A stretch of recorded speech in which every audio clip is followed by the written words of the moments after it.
Hello नमस्ते to everyone, मैं हूं अमर। आप सबका स्वागत है पंजाब केसरी और नवोदय टाइम्स में। मेरे साथ हैं हाउसफुल 5 के डायरेक्टर तरमन सुखानी। कैसे हैं आप? बहुत अच्छा हूँ, खुश हूँ। तो सबसे पहले I always wanted to ask you, जब मैं ट्रेलर पे आया, एक्टर्स थे आई थिंक 18 और 19, आई एम राइट?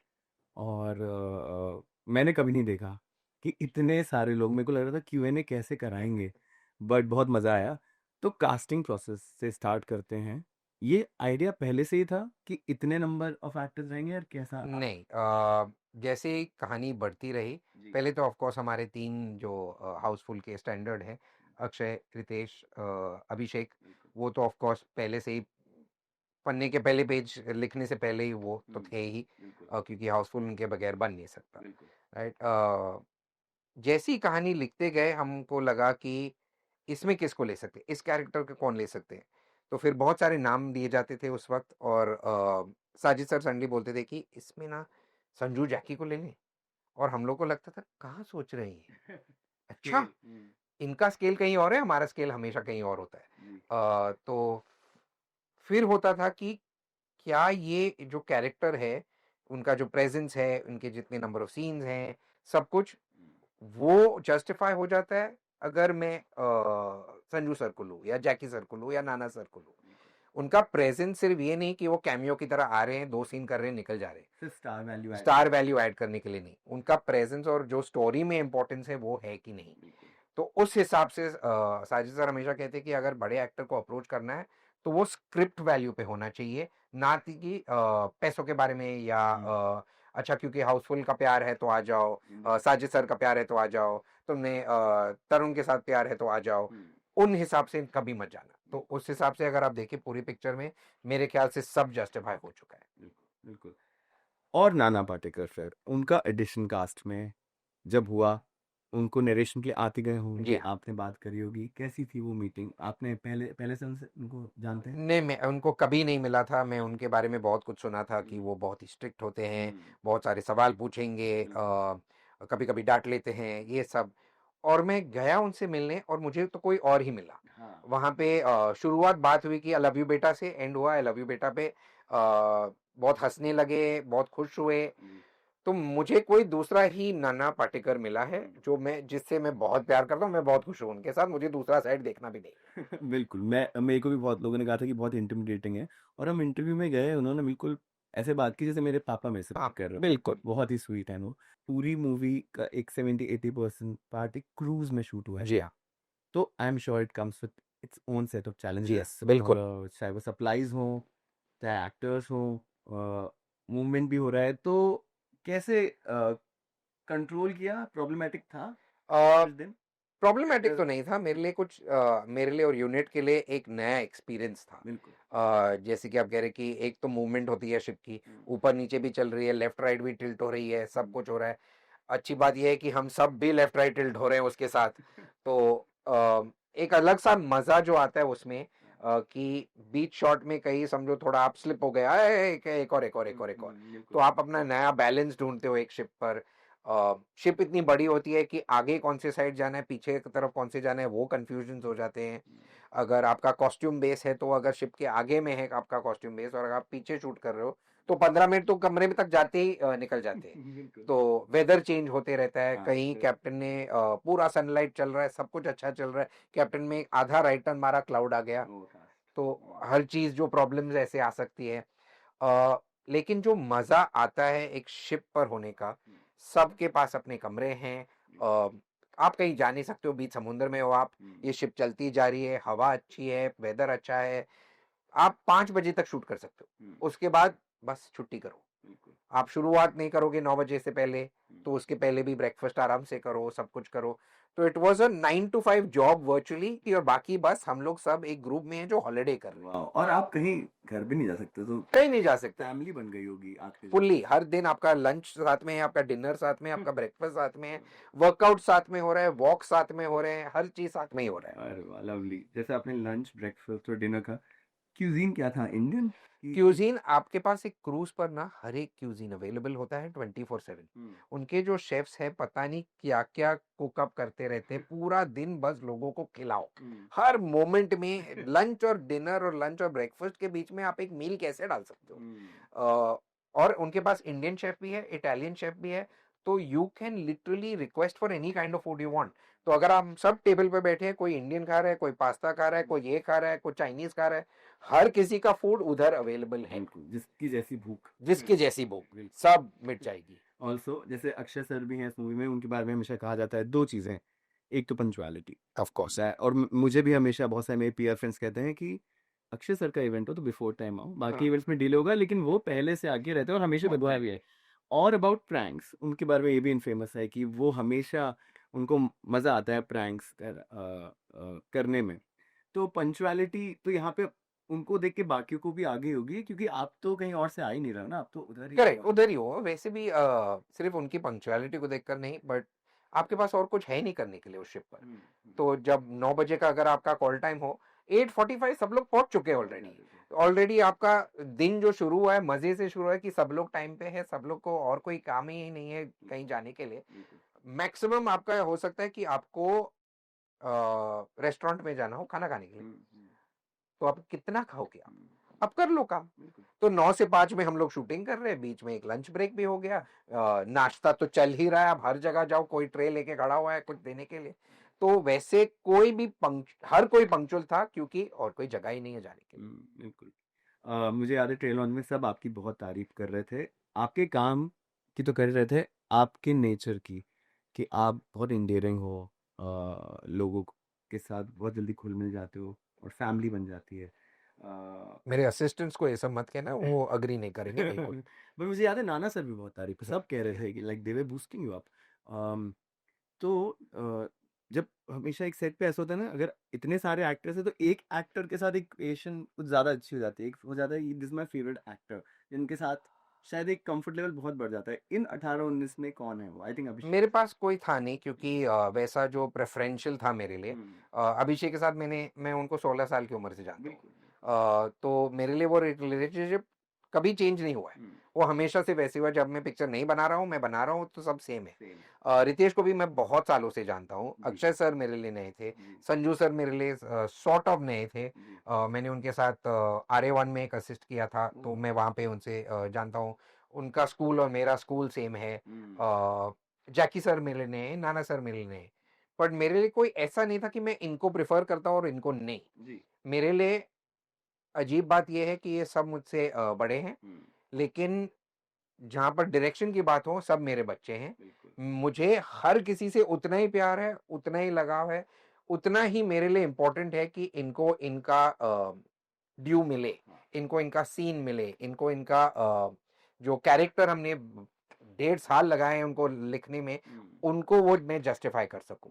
तो मेरे लिए सबसे बड़ा चैलेंज हमेशा होता था कि जब 18-19 लोग एक ही सीन में हैं, एक तो कैमरा कहाँ लगाओ, उसके ऊपर की इनकी जो कहानी चल रही है वो कंटिन्यू होनी चाहिए, वो कैरेक्टर बीच में ड्रॉप नहीं कर सकते। तो इन पे भी फोकस करना है, इन पे भी फोकस करना है, उस पे भी करना है, उस पे भी करना है। और यहाँ पे अब 18-19 अलग कहानियां चल रही है जो एक दूसरे से क्लैश भी करते हैं, तो वो भी मेंटेन करना है। तो मेरे लिए कभी वो नहीं था कि ओ शिट 19 स्टार्स हैं यहाँ पे। मेरे पास सिर्फ ये था कि 19 कैरेक्टर्स हैं सीन में, हर सीन में जब पूरी कास्ट होती है मुझे वो जस्टिफाई करना है। मूवी में 2 क्लाइमैक्सेस हैं, जी हाँ। हम लोग को ट्रेलर लॉन्च बताया था, और आई थिंक ऐसा कभी नहीं हुआ है, अनप्रेसिडेंटेड है। इसकी स्टार्ट जब आप स्क्रिप्ट लिख रहे थे तभी आ गई थी कि टाइम जी हाँ, कि जी हाँ, से थोड़ा ये आइडिया सर के पास था कुछ 30 सालों से। अब नडियाड वाला ग्रैंडसन के 75 इयर्स कंप्लीट हुए एंटरटेन करते हुए, उसमें से समझो आप 30 साल जो हैं सर एक आइडिया लेकर घूम रहे कि मैं एक दिन ये आइडिया बनाऊंगा, राइट। वो है 75 का ऑलमोस्ट आधे पूरे उनके प्रोडक्शन जिन्होंने उन्होंने सेटअप किया है, इतना बड़ा बनाया है, आधे लाइफ टाइम के लिए वो एक आइडिया लेके घूम रहे हैं। तो हमेशा से जैसे जिस दिन मैं साइन हुआ था, उन्होंने मुझे ऑफिस में बोला है बेटा ये मेरा आइडिया है, ये मैं करने वाला हूँ, अभी आप पे है कि आप कैसे करोगे, कैसे इसको फुलफिल करोगे। वो आइडिया अभी आज आई मीन फ्राइडे को ऑफ कोर्स थिएटर्स में आ जाएगा। होपफुली हमारे सारे जो एफर्ट्स हैं इसको बनाने में वो निकल आएंगे। इंडेवर ये है कि आपको एक पिक्चर देखने को मिल रहा है जिसमें बहुत सारे स्टार्स हैं, गाना है, स्टोरी है, कॉमेडी है, मर्डर मिस्ट्री है, सब कुछ है, लेकिन फिर भी हम आपको और क्या दे सकते हैं। तो इसीलिए सर का आइडिया था कि हमेशा एक इंटरेक्शन जो होता है ऑडियंस का एक फिल्म के साथ वो रहना चाहिए। तो एक काम करते हैं, हम 2 क्लाइमैक्स बनाते हैं इस फिल्म का, 5A और 5B। तो कोई भी आकर 5A देखेगा तो एक अलग कहानी देखेगा जिसमें क्लाइमैक्स में किलर कोई और है, किलर कोई है। जब आप बी देखोगे तो सडनली आपके लिए वही कहानी कुछ अलग होगी क्योंकि किलर कोई और है। तो आपको वो जो इंटरप्रिटेशन बदल जाएगा, मोटिवेशंस बदल जाते हैं, सब कुछ बदल जाता है। तो उस हिसाब से अगर आपको वो इंटरेक्शन में मजा आएगा जो थिएटर में देख के कम्युनिटी के साथ 100-200 लोग बैठकर देखते हैं, एक साथ हंसते हैं, एक साथ होते हैं, उसके साथ भी आपको एक और अलग मोटिवेशन मिलेगा। तो ये ट्रायल है, ट्राई करते हैं, होपफुली इसके बाद और भी एक्सपेरिमेंट्स कर पाए। बिल्कुल, वेरी इंटरेस्टिंग, क्योंकि हमारे अब मुझे लग रहा है कि जब हम लोग के प्रेस शोज होंगे तो ना वो शायद मीडिया को भी डिवाइड कर दिया जाएगा कि आधे लोग पता नहीं, हम शायद आप सबको सिर्फ ए ही दिखाएं और आप बी देख लो अपने आप। या भी बाद में देखो। बिल्कुल Yeah. बिल्कुल बिल्कुल। मैं आपको इंस्टाग्राम पे, फेसबुक पे फॉलो करता हूँ। मैंने देखा था कि आपने ब्रेक लिया था, you took a little break काम से, पर आप सोशल मीडिया में बहुत एक्टिव थे। जी हाँ, आप स्टोरीज डालते थे about your fitness journey, Yes. Gym routine, जो जा चुके हैं अब बट आ जाएगा हाँ, वापस। पर मैंने देखा था आप काफी कंसिस्टेंट थे। आपकी कैसी है personal relationship with your social media? Not the best honestly. मेरा सोशल मीडिया के साथ जब मूड पड़ा तब कुछ आता है। मैं बहुत पोस्ट करना पसंद भी नहीं करता हूँ। पर्सनल लाइफ मेरी हमेशा पर्सनल रही है। मैंने कभी भी अपना पर्सनल लाइफ किसी को बताया नहीं है, बताना भी नहीं चाहता। वो मेरी पर्सनल है। जर्नी जो भी है, जैसे आप कह रहे हो कि ब्रेक लिया है, वो ब्रेक अलग अलग रीजंस की वजह से है, चाहे पर्सनल लाइफ की वजह से हो। बहुत सारे बार मुझे लगता है कि मेरे पास कुछ है ही नहीं बोलने के लिए। या फिर क्रिएटिव ब्लॉग? क्रिएटिव ब्लॉक नहीं होता, होता है कि जैसे कि दोस्ताना के साथ मुझे कुछ कहना था कि mother should accept their sons no matter what, children age whatever. उसके बाद मुझे कुछ था ही नहीं कहने के लिए, तो मैं क्यों बना रहा हूँ पिक्चर? पैसों के लिए? माँ का दिया हुआ सब कुछ है, उससे ज्यादा क्या चाहिए? तो एक दिन आवाज आएगा अंदर से, कुछ कहेगा अच्छा इसके बारे में बात करते हैं, तो ठीक है उस दिन बनाएंगे पिक्चर। तो वैसे मेरी जर्नी अलग है लोगों से, क्योंकि मैं उस सब के पीछे नहीं भाग रहा। मुझे चाहिए कि जब मैं मौका मिले कुछ एक्साइटिंग मिलने करने को, जैसे कि इस फिल्म में एक कॉमेडी जॉनर है और एक मर्डर मिस्ट्री है, दो अलग ही कहानियां हैं जो चल रही हैं, उनको आप एक कैसे बना सकते हो? वो चैलेंज है, वो मेरे लिए as a film maker scary है। तो आप काम करना चाहते हो, वरना पॉइंट क्या है? वरना मैं हर दिन आके वही शूटिंग करूंगा, वही गाने बनाऊंगा, वही करूंगा, मेरा टेस्ट भी पुराना हो जाएगा, मेरा काम भी पुराना हो जाएगा, तो फिर फर्क क्या पड़ेगा? बिल्कुल। और मुझे बहुत क्लैरिटी में ये लगता है, बहुत क्लियर वे में, कि अगर बहुत ज़्यादा जो ऐसा बम्बार्डमेंट ऑफ कंटेंट होता है ना, Correct. तो मुझे लगता है मीडियोक्रिटी आ जाती है। जैसे मैं एज अ रिव्यूअर बहुत चीज़ें देखता हूँ। मैं इस प्रोफेशन में इसलिए आया था because I love that experience of watching in a theatre. Right. और वो जॉय कभी कभी चला जाता है क्योंकि हम लोग अब कॉन्स्टेंटली बम्बार्ड हो रहे हैं 24/7। और फिर उसे रिव्यू भी करना है, सो वो नैरेटिव चेंज हो जाता है। और उसके कारण मीडियोक्रिटी आती है क्योंकि इतनी चीज़ें आ रही हैं, वेब शोज पे वेब शोज आ रहे हैं। As a director, as a film lover, आप आजकल के कंटेंट को कैसे गेज करते हैं? एक तो मैं कोई भी कंटेंट गेज नहीं करता, ना तो जज करता हूँ, क्योंकि मैं ज़्यादा देखता ही नहीं हूँ। मैं ना तो थिएटर में जाता हूँ ज़्यादा, ना तो मैं ओटीटी पे ज़्यादा देखता हूँ। मेरे लिए सिंपल बात है कि मैं अभी ये सब छोड़ छाड़ के घर आया हूँ, घर पे वही कंटिन्यू नहीं होना चाहिए, घर पे कुछ और ही होना चाहिए। मेरे बेस्ट फ्रेंड जो है एक टेक्सटाइल में काम करते हैं, कोई और एक पेमेंट थिंग में काम करते हैं, कोई ज्वेलरी बनाती है। तो उस हिसाब से मेरा जो वर्ल्ड सडनली चेंज हो जाता है जैसे ही मैं घर पहुंचता हूँ। अब मुझे पता चल रहा है कि मेरे टेक्सटाइल मशीन में क्या हुआ। मेरा दोस्त मुझे वो कंप्लेन कर रहा है, कोई और बोल रहा है कि अभी टेक्नोलॉजी, उनके पेमेंट के टेक्नोलॉजी कहाँ जा रही है। माइंड वर्क होने लगता है कि वो पेमेंट वाली टेक्नोलॉजी क्या फिल्म में आ सकती है। तो मेरा जो स्विच ऑफ होता है बहुत मेरे लिए इंपॉर्टेंट होता है, क्योंकि फिर मेरे लाइफ के एक्सपीरियंसेस बढ़ेंगे, मैं और लोगों से मिलूंगा, मैं ट्रैवल करूंगा, तब जाके जब मैं दूसरों की कहानियां सुनूंगा, मेरे लिए कुछ और कहानियां आएंगी, मैं किसी चीज के बारे में बात करना चाहूंगा, तब जाके मैं फिल्म बनाऊंगा। तो फिर मेरे लिए इसलिए ये जो कंटेंट अभी चल रहा है, बहुत लोग बोलते हैं नहीं वो शो बोरिंग था, ये बहुत अच्छा है, ये फिल्म अच्छी थी नहीं थी, वो एक कॉन्वर्सेशन है मेरे लिए, उससे ज्यादा नहीं। लवली। ऑल्सो आप फिल्म मेकर हो, मैं आपसे एक और चीज़ पूछूंगा। हमेशा आजकल जब भी मैं जाता हूँ बाहर ट्रेलर लॉन्चेस पे, पीपल आस्क कि ये थोड़ा एक लल है हिंदी फिल्म इंडस्ट्री में। मुझे तो नहीं लगता, बट कहते हैं लल है इन द वे कि बाकी लोग, जैसे पता नहीं, है तो सिर्फ इंडिया की ही मूवीज, पर वो कंपैरिजन है साउथ साउथ वर्सेस नॉर्थ का डिवाइड, जो कि नहीं होना चाहिए। पर अगर देखा जाए तो हिंदी फिल्म इंडस्ट्री तो पिछले 30 40 50 सालों में ग्लोरियस रही है। राइट। बाकी इंडस्ट्रीज की बात नहीं होती थी, अब ग्रोथ उनकी हुई है and they are doing very well. तो वो डिवाइड को आप कैसे देखते हो? पहली बात तो डिवाइड होना नहीं चाहिए, और दूसरी बात, आपको लगता है कि ये लल आया है? मुझे नहीं लग रहा है कि जी। कोई लल आया है। शायद हमारी तरफ से एंटरटेनमेंट कोशेंट कम हो सकती है, हमारी अंडरस्टैंडिंग ऑफ स्क्रिप्ट्स कम हो सकती है, और वो एक फेज है जो हर इंडस्ट्री ऊपर नीचे जाती है, वो एक फेज है। हम भी सीखेंगे, हम भी लर्न करेंगे कि अभी हमें कैसी पिक्चरें बनानी चाहिए। हम ट्राई कर रहे हैं इस वाले हाउसफुल 5 के साथ कि एक interactive kind of a feel हो। जी। एक्सपेरिमेंट है, बिल्कुल। वर्क होगी नहीं होगी वो ऑडियंस के ऊपर है, हम कुछ और नहीं कर सकते, हम ट्राई सिर्फ कर सकते हैं। जहां तक कि डिवाइड के बारे में है, मुझे कोई नहीं लग रहा है कि ऑनेस्टली कोई डिवाइड है। अगर डिवाइड होता तो पुष्पा इतनी सक्सेसफुल यहाँ पर नहीं होती। इंडी। राइट।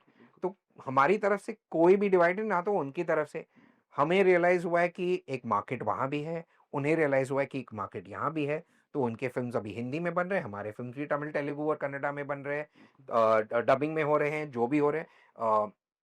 मुझे कभी भी ऐसा नहीं लगा है कि डिवाइड हो रहे हैं। अगर कोई फिल्म आई है बॉक्स ऑफिस पे और सक्सेसफुल है, तो वो पूरे इंडस्ट्री का सक्सेस है, वरना हर किसी लिए प्रॉब्लम है। क्योंकि जब पैसे अंदर आएंगे इंडस्ट्री में, और लोग बनाएंगे पिक्चर, और नए फिल्म मेकर्स के पिक्चर बनेंगे, छोटे पिक्चर बनेंगे, बड़े पिक्चर बनेंगे, जितनी और पिक्चर बनेंगे उतनी और हमारे लिए अबंडेंस होगा। ट्रूली। तो सर कॉन्फ्लिक्ट्स की बात होती है बहुत कि आप अब आज की डेट पे एक स्टैब्लिश डायरेक्टर हो, एक स्टैब्लिश फिल्म मेकर हो, लेकिन जब आपने स्टार्ट किया था, हर आर्टिस्ट की लाइफ में एक प्राइमरी कॉन्फ्लिक्ट होता है जो उनको शुरुआत में ट्रबल करता है। ऑब्वियसली वो उनको ओवरकम करते हैं, दे कॉम्बैट इट। आपने भी किया होगा। पर अगर हम पूछें आपसे कि तब जब आपने शुरुआत किया था, कोई था एक प्राइमरी कॉन्फ्लिक्ट जो थोड़े टाइम तक आपको लगा कि यार दिस इज नॉट कैसा कॉन्फ्लिक्ट मुझे आप प्रोफेशनल स्पेस? बिल्कुल नहीं। मैंने बहुत सारी पिक्चरों पे असिस्टेंट, मैं एसोसिएट डायरेक्टर रहा हूँ, जो बहुत बड़ी पिक्चरें हैं। तो जब मेरी पहली पिक्चर बन रही थी, मेरे तो ना तो जहन में था ना ख्याल था कि मैं अब डायरेक्टर बन चुका हूँ। मेरे पहले शॉट में मुझे आज भी याद है, जॉन एक ट्रक में बैठा हुआ है, ट्रक अंदर आती है फ्रेम में और रुक जाती है, वो उतर जाता है। शॉट खत्म हुआ, वो उतरे, और मेरा रिएक्शन था वो पीछे वाला लड़का क्या कर रहा है। तब जाके जॉन ने मुझे टैप किया, फिर मैं कैसा था, एंड मुझे रियलाइज हुआ कि मैं असिस्टेंट डायरेक्टर नहीं हूँ, मैं अब डायरेक्टर हूँ। मुझे यहाँ ध्यान रखना है, वहां नहीं। तो मेरा कोई वैसे और कोई कॉन्फ्लिक्ट था ही नहीं, क्योंकि ना तो मैं सोच रहा था कि अभी ये पिक्चर बनानी है जो बहुत बड़ी बननी है, ये करना है वो करना है। मेरे माइंड में सिंपल था, फ्राइडे आएगा, उस फ्राइडे को ये लोग, ऑडियंस में कोई भी मुझे जानता नहीं है, या तो इसके बाद मुझे जानेंगे, या कंटिन्यू होगा कि वो मुझे नहीं जानते। तो मुझे एक्चुअली उससे फर्क नहीं पड़ने वाला था। तो मेरे लिए फर्स्ट फिल्म हमेशा वो होती है जो आप फियरलेसली बनाते हो। हर कोई फर्स्ट टाइम डायरेक्टर आप ले लो, वो फियरलेसली बना लेगा पिक्चर। सेकंड वाले में अगर जब सक्सेस मिल जाए ना, तब वो साले डर आने लगते हैं कि अरे यार ये भी सक्सेसफुल होनी चाहिए, मुझे एक स्टेप बड़ा होना चाहिए। वो सब अगर आप वो सब निकाल दो और सिर्फ पिक्चर बना दो, सब में मजा आएगा। पूरा जॉब इज डन। जैसे आप दोस्ताना की बात कर रहे थे, एक बहुत होलसम मूवी थी। आज के टाइम में ऐसी मूवीज आती नहीं जो बहुत होलसम हो। मैं बहुत मिस करता हूँ उस एरा की फिल्म्स, अर्ली 2000 स्पेशली। मैं आपसे अगर पूछूं, आपने जब स्टार्ट कर दिया था, अर्ली 2000s या लेट 90s की कौन सी ऐसी बात है जो आप मिस करते हो, which you want make a come back? क्योंकि आजकल चीज़ें बहुत, यू नो, बहुत आगे बढ़ गए हैं हम। Of course I would say कि जो आजकल हम इकोनॉमिक्स बहुत देखते हैं, हाँ। बजट्स, ये वो जो बहुत ही इंपॉर्टेंट है, क्योंकि कोई भी पिक्चर एक्चुअली फेल नहीं होती, इनकी बजट फेल्स होती है। राइट। तो उस हिसाब से मैं चाहूंगा कि जैसे उस जमाने में हम लोग कभी बजट देखा ही नहीं करते थे, किसी को पता नहीं था कि फिल्म की फाइनल बजट क्या होने वाली, क्योंकि बस अच्छा आप फ्री हो, आप फ्री हो, पिक्चर बना लेते, ग्रेट। तो उस हिसाब से अगर थोड़ा वो भी आ जाए वापस तो और भी मजा आएगा। फिल्म मेकर्स के लिए, प्रोड्यूसर्स के लिए अलग बात है ऑल टुगेदर। उनका तो यही काम है देखना कि पूरी पिक्चर एक बार जिसने बने। बिल्कुल बिल्कुल।